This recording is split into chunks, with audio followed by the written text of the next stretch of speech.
रेहान गांव का वो लड़का था जिसे देखकर चांद भी शर्मा जाए। गंदुम की रंगत, गहरी सियाह आंखें और होठों पर वो मुस्कुराहट जो दिल की धड़कन छीन ले। चनाब कैनाल के सरसब्ज खेतों में इसका घर था, जहां सुबह की धुंध और शाम की सुर्खी दोनों इसे अपना लगते थे। वो 8 किलोमीटर दूर नूरपुर हाई स्कूल में पढ़ता था। एक बारिश भरी दोपहर, जब आसमान से मोती गिर रहे थे, रेहान लाइब्रेरी के कोने में बैठा दी अलचिमिसट पढ़ रहा था।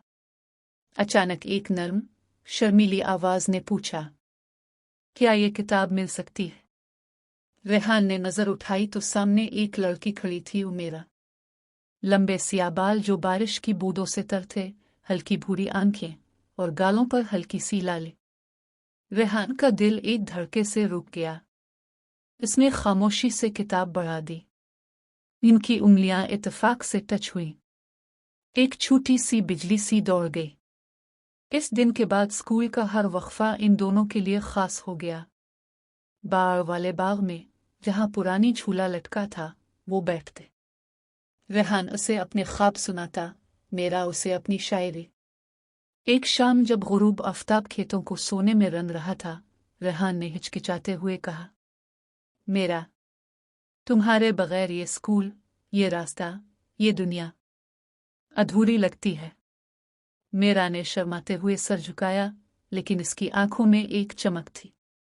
तुम भी तो मेरे दिल में घर कर चुके हो रेहान।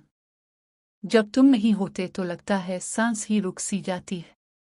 दोनों के दरमियान दोस्ती अब मोहब्बत में बदल चुकी थी। वो छपकर एक दूसरे के लिए चिट्ठियां लिखते। रेहान मेरा के लिए खेतों से ताज़ा फूल तोड़ कर लाता। मेरा इसके लिए छोटे छोटे तहाइफ बनाती। बारिश में भीगते हुए एक छतरी के नीचे खड़े होकर वो घंटों बातें करते। रेहान अक्सर कहता, अगर तुम मेरे साथ हो तो मुझे दुनिया की कोई परवाह नहीं। लेकिन गांव की दुनिया बड़ी बेरहम थी। जब स्कूल में उनकी नज़दीकी की खबर फैली तो प्रिंसिपल ने दोनों को अलग कर दिया। मेरा के घर वालों ने सख्ती कर दी। एक दिन मेरा ने आंसुओं भरा खत लिखा, रेहान, मेरे अबू मेरी शादी की बात कर रहे हैं। वो कहते हैं लड़की का घर बस यूं ही नहीं छोड़ा जाता। मैं तुम्हें भूलने की कोशिश कर रही हूं, मगर तुम्हारी याद हर सांस के साथ आती है। तुम मुझे मुआफ कर देना। हमेशा तुम्हारी, मेरा। रेहान का दिल टूटकर बखर गया। वो रात भर खेतों में घूमता रहा, आसमान से पूछता रहा कि क्यों मोहब्बत इतनी तकलीफ देती है। लेकिन इसने हार नहीं मानी। इसने दिन रात मेहनत की। मैट्रिक में पूरे बोर्ड में पहला आया। अखबारों में उसकी तस्वीर छपी। गांव वालों की नजरें बदलीं। रेहान ने मेरा के अबू के पास जाकर खुलकर कहा, अनका, मैं मेरा से बेइंतहा मोहब्बत करता हूं। इसके बगैर मेरी जिंदगी अधूरी है। मैं वादा करता हूं कि उसे हमेशा खुश रखूंगा। मुझे एक मौका दे दे।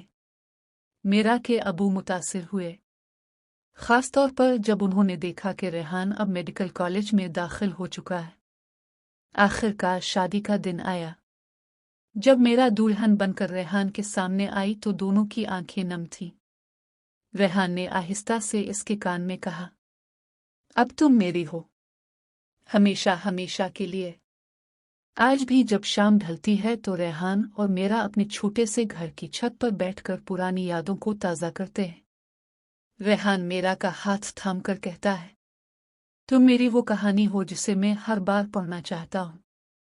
और मेरा शर्माते हुए मुस्करा कर जवाब देती है, और तुम मेरे वो ख्वाब हो जो हकीकत बन गए। मोहब्बत वो ताकत है जो फासलों को मिटा देती है और ख्वाबों को हकीकत बना देती है।